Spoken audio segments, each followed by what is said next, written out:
चैतन्यमनोभीष्टं स्थापितं येन भूतले स्वयं रूपः कदा मह्यं ददाति स्वपदान्तिकं वन्देऽहं श्रीगुरो श्रीयुतपदकमलं श्रीगुरून् वैष्णवांश्च श्रीरूपं साग्रजातं सहगण रघुनाथान्वितं तां सजीवं साद्वैतं सावधूतं परिजनसहितं कृष्ण चैतन्यदेवं श्री राधा कृष्ण पदान् सहगण ललिता श्री विशाखान्वितांश्च हे कृष्ण करुणा सिंधु दीनबंधो जगत्पते गोपेश गोपिका कांता राधा कांता नमोस्तुते तप्त कांचन गौरांगी राधे वृंदावनेश्वरी वृषभानुस्तुते देवी प्रणमामि हरिप्रिये वाञ्छाकल्पतरुभ्यश्च कृपा सिंधुभ्य एव च पतितानां पावनेभ्यो वैष्णवेभ्यो नमो नमः।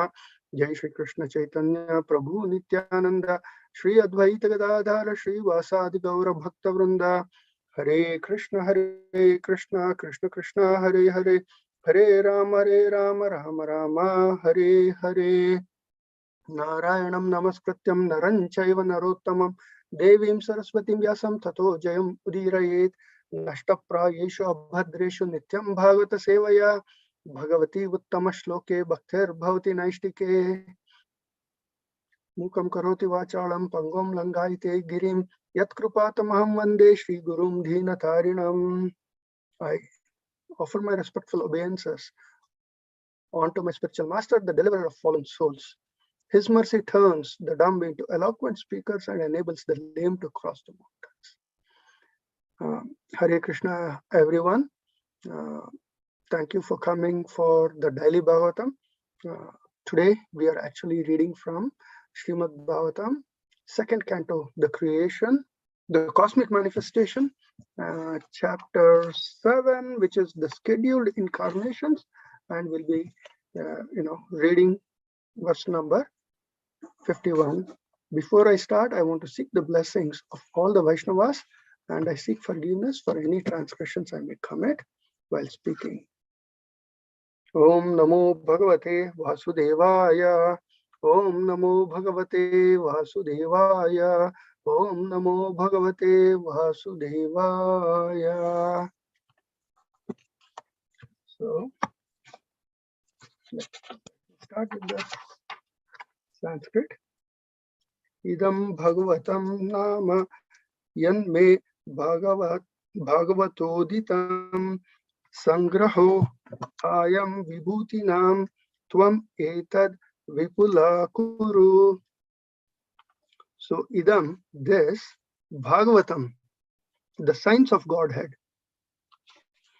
Nama, of the name, Yat, that which, me, unto me, Bhagavata, by the personality of Godhead, Uditam, enlightened, Sangraha, in the accumulation of Ayam, his, Vibhutinam, of the diverse potencies, Tvam, your good self, Etat, this signs of Godhead, Vipulai, expand, Kuru, do it. O Nar, translation by A.C. Bhaktivedanta Swami Srila Prabhupada ki jai. O Narada, this signs of God, Srimad Bhagavatam, was spoken to me in summary by the Supreme Personality of Godhead, and it was spoken as the accumulation of his diverse potencies. Please expand this science yourself. Purport: the Bhagavatam, in a nutshell, spoken by the personality of Godhead in about half a dozen verses, which will appear ahead in the signs of God, and it is the potent representation of the personality of Godhead. He, being absolute, is non-different from signs of God.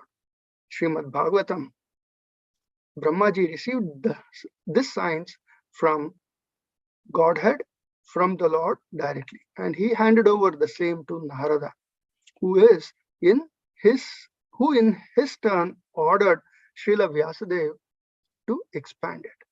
So the transcendental knowledge of the Supreme Lord is not mental speculation by mundane wranglers, but is uncontaminated, eternal, perfect knowledge, beyond the jurisdiction of material modes. The Bhagavata Purana is therefore the direct incarnation of the Lord in the form of transcendental sound, and one should receive this transcendental knowledge from the bona fide representative of the Lord in the chain of disciplic succession, from the Lord to Brahmaji, from Brahmaji to Narada, from Narada to Vyasa, from Vyasadev to Sukadev Goswami, from Sukadev Goswami to Suta Goswami. The ripened fruit of the Vedic tree drops from one hand to another without being broken by falling suddenly from a high branch down to earth. Therefore, unless one hears the signs of Godhead from the bona fide representative of the disciplic succession, as above mentioned, for one to understand the theme of signs of Godhead will be difficult job. It should never be heard from the professional Bhagavatam reciters who earn their livelihood by gratifying senses of the audience. So it is very interesting, the choice of words that Prabhupada is using here in his translation as well as in his purport. Generally, Bhagavatam would have been translated as, the book Bhagavatam. However, that doesn't convey the consciousness and the context and the meaning that Brahmaji is expressing in this particular verse. So Bhagavatam is being translated as the signs of Godhead, and Brahma is referring to signs of Godhead twice in this particular verse. Now just let's go back to verse number 1 in Canto 1 of Srimad Bhagavatam, which is the very famous verse, Janmadya Asya Yatho Anvayad Itaras Charvate Abhignaha Sarvata Tena Brahma Hrudaye Adi Kavye Munayaho Yat Sarvayoho. Here what we need to understand is Tena Brahma, it's being referred again here. Let's just go through the translation, Here, Suta Goswami is actually saying, "Oh, my Lord, Sri Krishna, son of Vasudeva, oh, all-pervading personality of Godhead, I offer my respectful obeisances unto you. I meditate upon Lord Sri Krishna because he's absolute truth and the primeval cause of all causes of creation, sustenance, destruction of the manifested universe. He is directly and indirectly conscious of all manifestations, and he is independent because there is no other cause beyond him. It is he only who first imparted the Vedic knowledge onto the heart of Brahmaji." Again, I'll read that part. It is he only who first imparted the Vedic knowledge onto the heart of Brahmaji, the virginal living being. By him, even great sages and demigods are placed into illusion, as one is bewildered by illusory representation of water seen in fire or land seen on water. Only because of him do the material universes temporarily manifest by the reactions of the three modes of nature appear factual, although they are unreal. I therefore meditate upon him, Lord Sri Krishna, who is eternally existent in the transcendental mode, which is forever free from the illusion represented in the material world. I meditate upon him, for he is the absolute truth.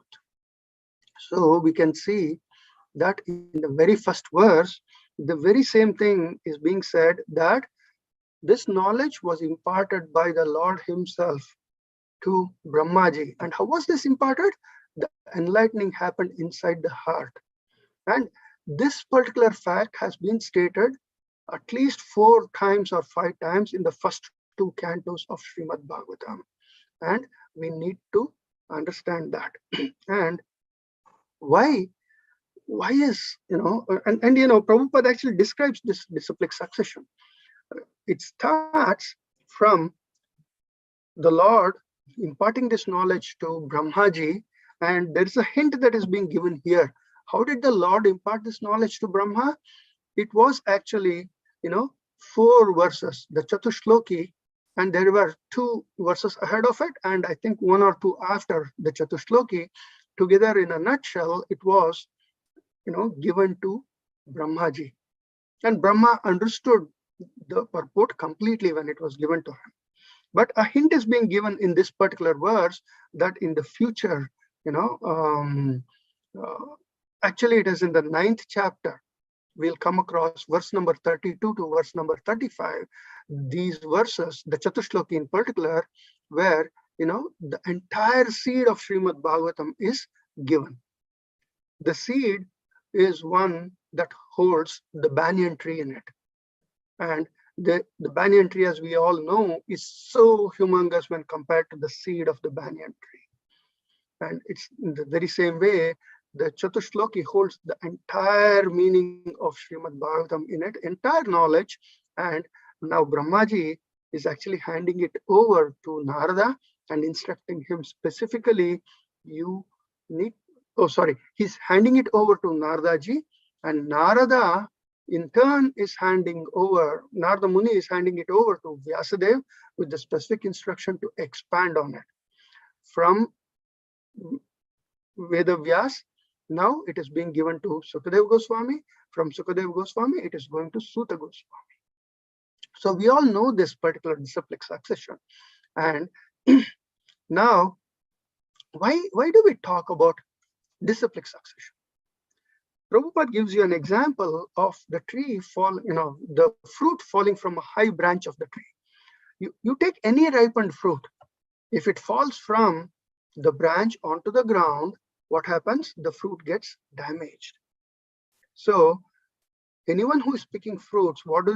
They climb up the tree, they pick the fruit, and they gently hand it over to the person below.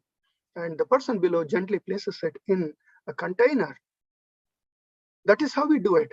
In fact, when we go for shopping vegetables and fruits, we can see some of these fruits are nicely packed one by one so that they don't get damaged.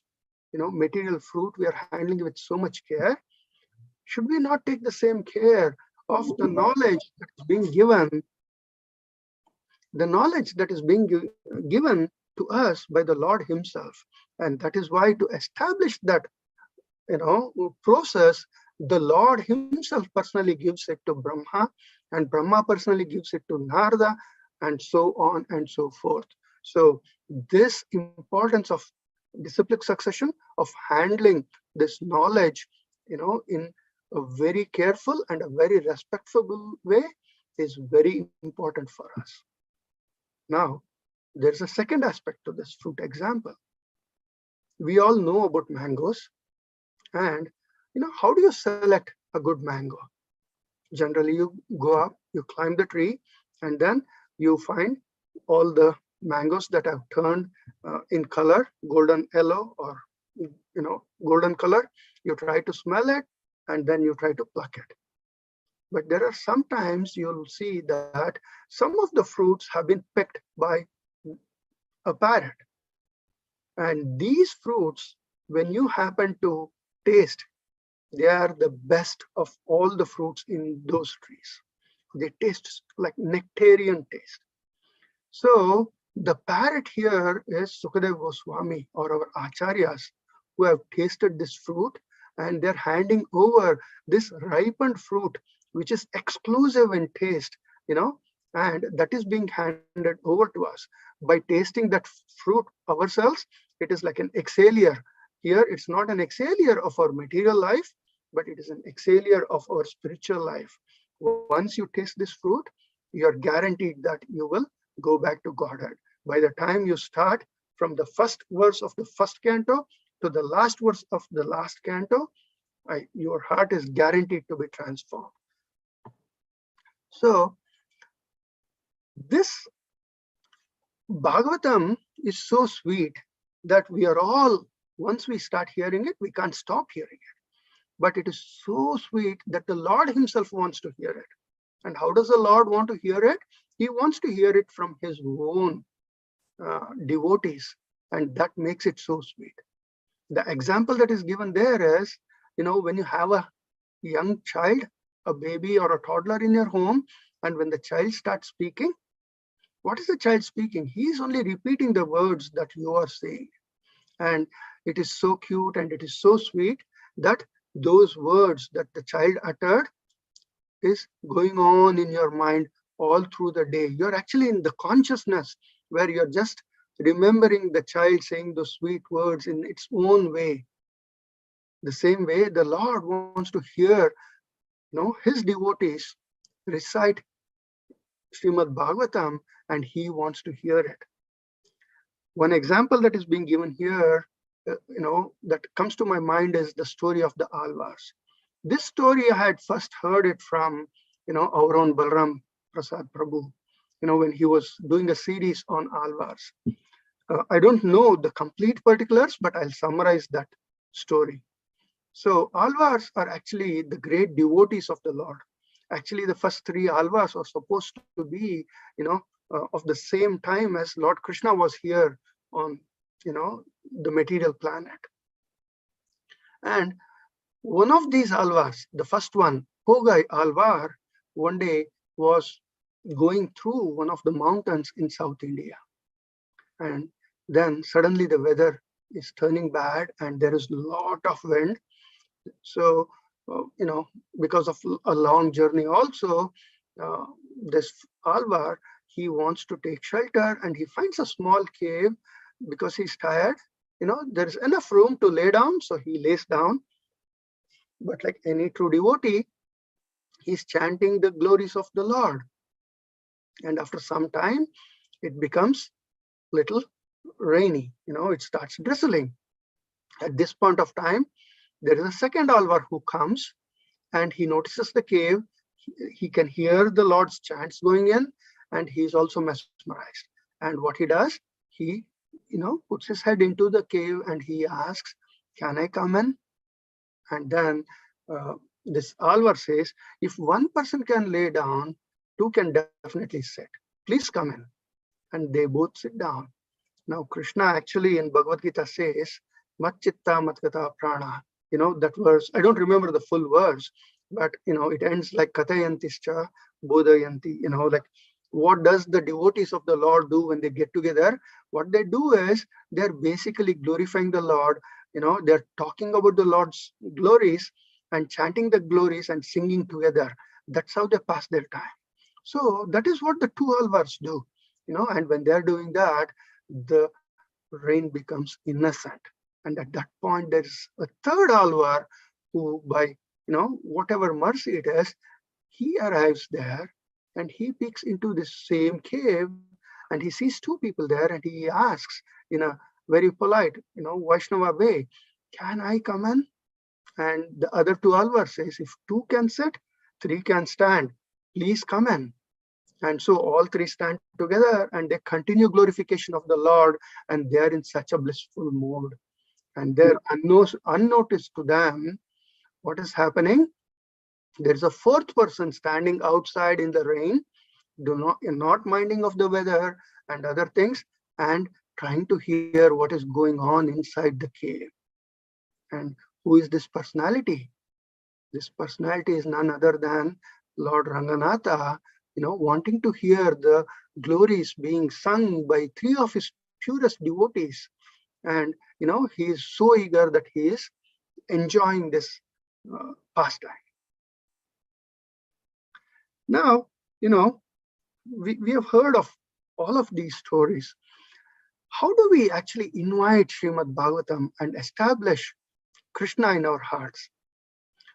For this, I was actually listening to one of Purandarasa's Kriti this last week, and I'll just recite it. It's in Kannada.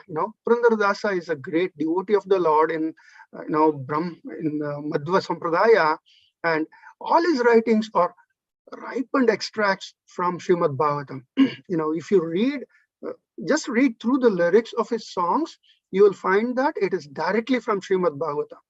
So in this particular verse, he's saying, "Baliya manege vamana bandante, Bhagiratanige Shri Gange bandante, Muchukundanige Shri Mukunda bandante, Gopiyarige Govinda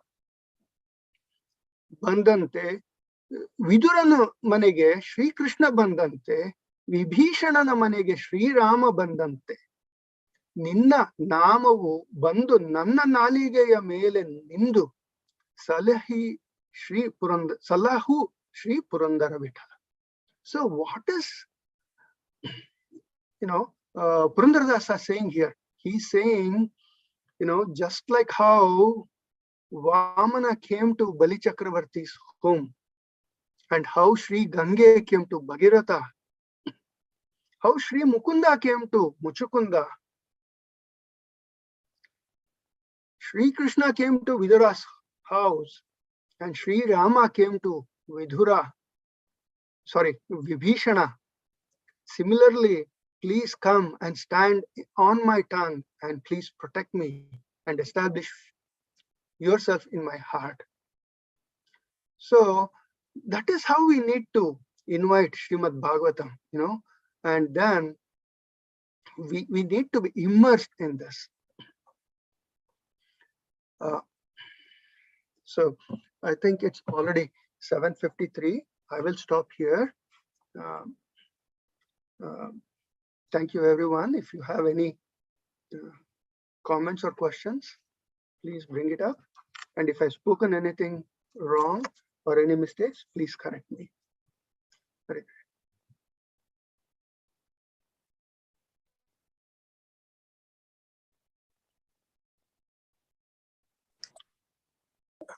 Hare Krishna, Prabhu, please accept my humble obeisances.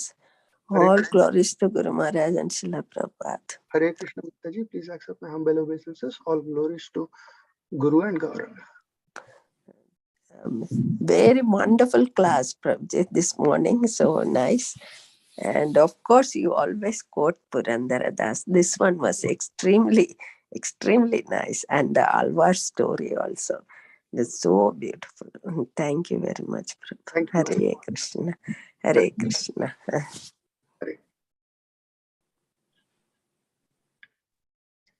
Hare Krishna, RadhaKunjabihari Prabhu.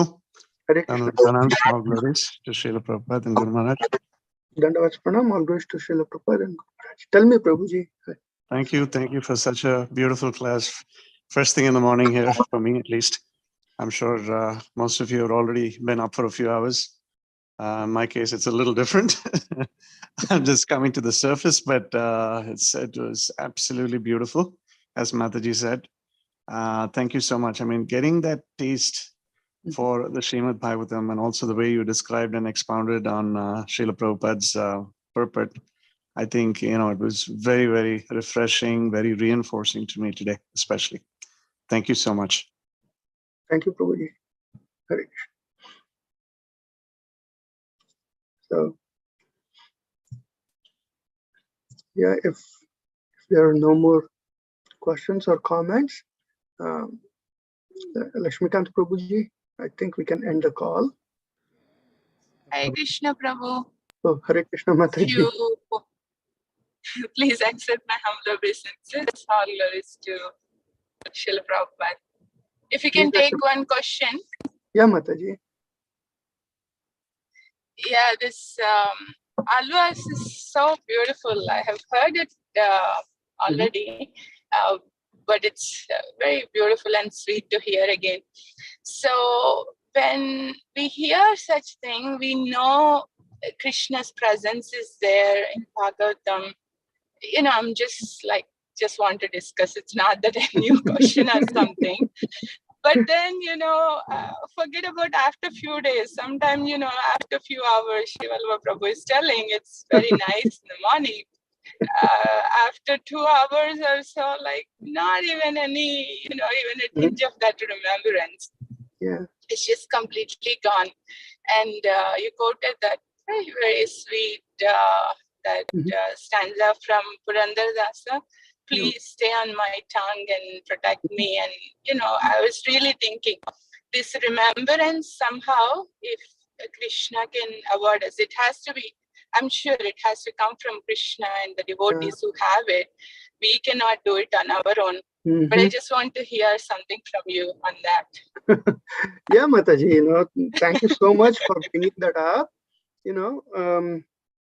It's true, we hear and we all feel elated and inspired, and our material what do you say, bindings, pretty quickly draws back. That is the greatness of the illusory power of the Lord. Within minutes, we forget the sweetness of the Lord. It's like, like when we eat the mango, we remember eating it, but after that we forget it. It's the same thing. That is why, this quote by Purandaradasa, actually caught my head, caught my attention. It is, if you look at the comparisons that are being made, Bali and Vamana, Bali Chakravarti, though he was a great devotee of the Lord, he had his, demonic qualities too. And how could that be destroyed? The Lord himself had to come and destroy it. See the comparison, the unlimited Lord is coming to meet the Anu, the Vibhu and Anu are meeting there. The same way, Bhagirath, we all know the story of Bhagirath, how he does this, Ghora Tapasya, penance, and, he brings Sri Gange to liberate his 60,000, uncles. And then comes the Muchukunda story, where even Muchukunda was actually, had realized after, all the fight that he had done for the Devatas, that 1,000 of 1 year of Indra's, planet was 1,000 years on earth, and that his family and his entire, bindings were destroyed by time. And so he becomes very dejected, and he says, the one thing I can do, because I'm tired, is sleep, and by sleeping I can forget, and that's why he takes that particular boon. Whoever stands in front of me will get burnt.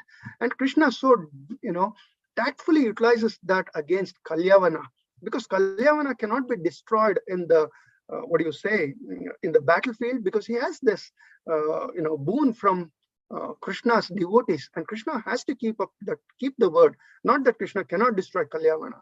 So he brings him in front of Muchukunda, and then after Muchukunda destroys, Kalyavana, then Krishna comes in front of Muchukunda and gives him, he instructs him to go to the holy dham and then do penance so that he can liberate himself. The same way, if you, look at this, Gopiyarige Govinda Bannante, like how Govinda comes to the gopis, the same way, Vidura goes to Krishna's house. Look at each one of these comparisons. They're so contrasting, that is because it's such a huge task. The same way, establishing Sri Krishna on our tongue and in our hearts with all the love is a Herculean task. Herculean is an understatement. And that is why Purandaradasa, realizing all these things, he's a pure devotee and he's feeling this. What should it be for us? It's like an ant trying to carry Govardhana, after seeing that Krishna is lifting it with his little finger. Where is the ant? Where is Govardhana? So it is very similar to this. I don't know if I can expand any further, or I expanded it properly. That's so beautiful, Prabhu. Thank you so much. Yeah. We keep hearing, but I just wanted to bring up that discussion to get some more hope and encouragement and be happy. Thank you so much. Thank you, Mataji. Hare Krishna. Yeah, it's 8 o'clock already, 1 minute past 8 o'clock. I also have a hard stop. Pancha kalpatarubhyasya kripa sindhubhyavcha patitanam pavanebhyo vaishnavebhyo namo namo ananta koti vaishnavijay. Hare Krishna.